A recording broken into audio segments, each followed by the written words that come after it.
नमस्कार दोस्तों, स्वागत है आपका मेरी एक और नई वीडियो में। आज वीडियो लेकर आई हूँ अपने गार्डन में, कुछ मिट्टी से रिलेटेड वीडियो है। और जैसे कि विंटर चल ही रहा है, मुझे कुछ नए प्लांट भी लगाने हो और कुछ प्लांट की रिपोर्टिंग भी करनी है। और साथ ही यहाँ पर मिट्टी को भी मैंने 2 दिन अच्छे से धूप में सुखा करके इनकी जो भी नमी होती है वो पूरी तरह से ख़त्म कर दी है। और साथ ही मैंने यहाँ पर लिया है सांप का फंगिसाइड।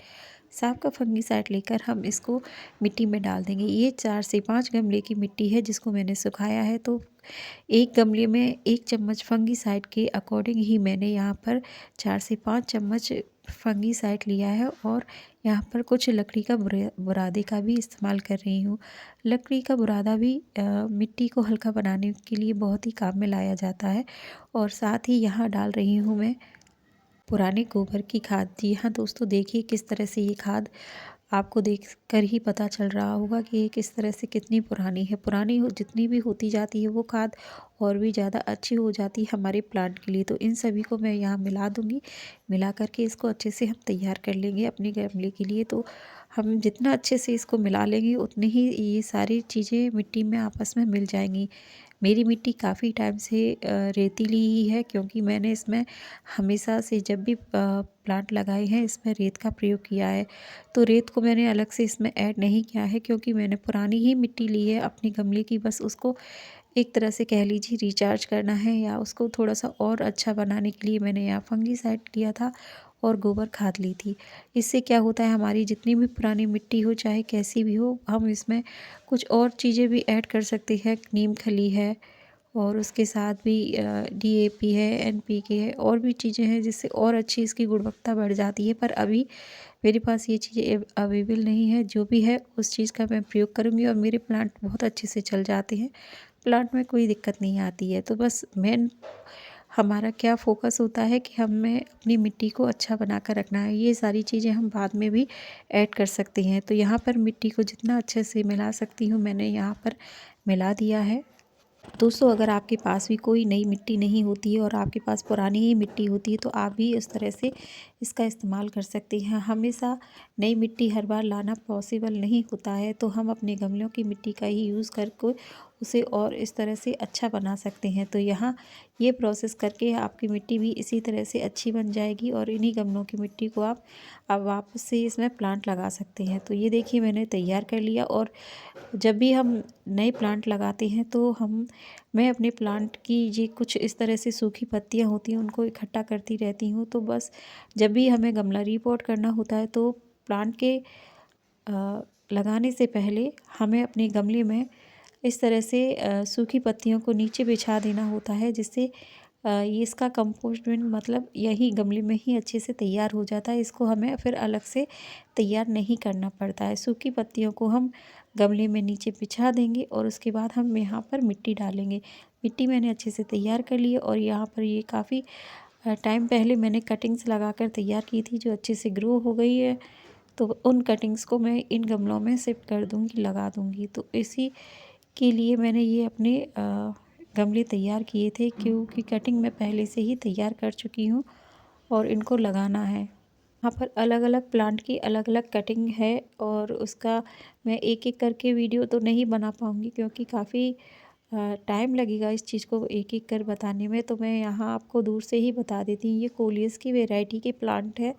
इसमें मेरे पास 2 वैरायटी है और 2 की 4 कटिंग मैंने तैयार की थी और चारों ही कटिंग बहुत अच्छे से लग गई है। और ये जो गमले में मैं लगा रही हूँ वो हिबिस्कस है और यह वाइट कलर का हिबिस्कस है। कटिंग से ग्रो किया है और इसको भी मैंने प्लांट में शिफ्ट कर दिया है। ये सब मैंने पहले अलग-अलग जगह पर लगाकर तैयार किए थे और अब इनको मैं गमले में शिफ्ट कर दूँगी, जिससे ये अच्छे से सर्वाइव करेंगे और अच्छे से चलेंगे।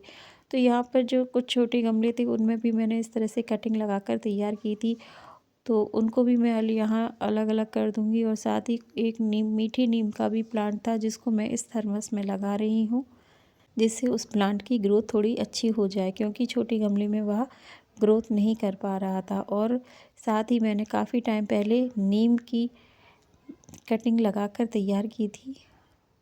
कड़वा नीम होता है उसकी, तो वो काफ़ी अच्छे से ग्रोथ कर गए ग्रो बैग में। अब मैं उनको उन प्लांट को गमले में शिफ्ट कर रही हूँ और जिससे कि वो अच्छे से ग्रोथ हो जाए। नीम का पेड़ लगाने का सिर्फ एक ही मकसद है कि जब ये बड़े हो जाएं तो मैं इसको ग्राफ्टिंग करके एक दूसरा प्लांट तैयार करूं। और साथ ही नीम की पत्तियां आपको पता ही होगा कितनी हमारे पेड़ पौधों के लिए लाभकारी होती हैं। जब नीम की पत्तियां झड़ेंगी, नीम की पत्तियां निकलेंगी तो उन पत्तियों को मैं अपने गमलों में डाल सकती हूँ, कंपोस्ट बिन में डाल सकती हूँ, जिससे कि हमारा कंपोस्ट बिन या हमारे गमले की मिट्टी बहुत अच्छी बनी रहे। हमेशा नीम की पत्तियों का प्रयोग करते रहना चाहिए।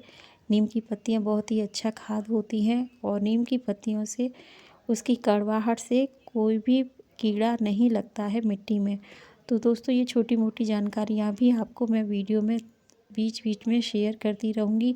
आप मेरा वीडियो यहाँ तक देख रहे हैं तो आपके लिए बहुत ही बहुत शुक्रिया, और आगे भी बने रहिए और छोटी मोटी जानकारियाँ मैं इस वीडियो में आपसे शेयर करती रहूँगी। तो दोस्तों, यहाँ पर ये इसके नीम के 2 प्लांट तैयार हुए थे और दोनों ही प्लांट को मैं एक ही गमले में लगा रही हूँ। जब तक ये प्लांट बड़े होंगे फिर मैं इसको अलग अलग सेपरेट करके फिर से तैयार करूँगी। रिपोर्ट करते रहना चाहिए प्लांट को, और उसकी रूट्स को भी चेक करते रहना चाहिए, क्योंकि गमले में अगर उसकी रूट्स ज़्यादा बन रही है तो उस प्लांट को रिपोर्टिंग की ज़रूरत है और उसकी रूट को कट कर देंगे हम, जिससे कि वह एक ही गमले में 1 से 2-4 साल आराम से चल जाए। तो इस तरह से बहुत ही आसान तरीके से मैंने अपने सारे गमलों को शिफ्ट कर दिया और देखिए कितने अच्छे से, देखिए सारे हो गए। एक एक्सोरा प्लांट की कटिंग लगाई थी वो भी लग गई, ये नीम की कटिंग है वो भी अच्छे से ग्रोथ हो गई। एक गमला मैंने छोड़ दिया है जिसके लिए मैं फिर से आपके लिए वीडियो लेकर आऊँगी और आपके साथ शेयर करूँगी। तो यहाँ देखिए ये एक्सोरा कटिंग लगाई थी मैंने, और साथ ही हिबिस्कस की लगाई थी, और 2-4 हिबिस्कस प्लांट और भी थे जिनकी कटिंग मैं वीडियो में नहीं दिखा पाई कि किस तरह से मैंने इसको लगाया था, और ये सभी प्लांट लग गए हैं। दोस्तों, अगर वीडियो आपको ज़रा भी अच्छा लगता है तो प्लीज़ वीडियो में कमेंट कीजिएगा, लाइक कीजिएगा, शेयर कीजिएगा और सब्सक्राइब भी कीजिएगा। अगर आप मेरे चैनल पर नए हैं और पहली बार आए हैं तो प्लीज़ कमेंट कर बताइए आपको मेरा यह वीडियो कैसा लगा, जानकारी कैसी लगी। और भी कई तरह की जानकारियाँ DIY और वीडियो में आपके साथ शेयर करती रहूँगी।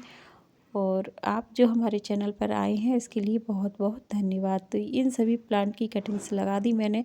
यहाँ हिबिस्कस है, कोलियस की 2 अलग वैरायटी है वो भी लगा दिया है, नीम का प्लांट भी लगा दिया और मीठी नीम का प्लांट भी लगा दिया। तो यहाँ पर इन सभी प्लांट को लगाने के बाद अच्छे से पानी दे देंगे। और जो भी हम प्लांट लगाते हैं वह हमेशा शाम को ही लगाना चाहिए, सुबह के समय या धूप के समय नहीं लगाना चाहिए। इससे प्लांट की एनर्जी ख़त्म हो जाती है और वो धूप के कारण वो प्लांट सर्वाइव भी बहुत कम कर पाता है। जब भी आप इस तरह से प्लांट लगाते हैं शाम को लगाइए, आपके प्लांट बहुत अच्छे से चलेंगे, बहुत अच्छे से सर्वाइव करेंगे।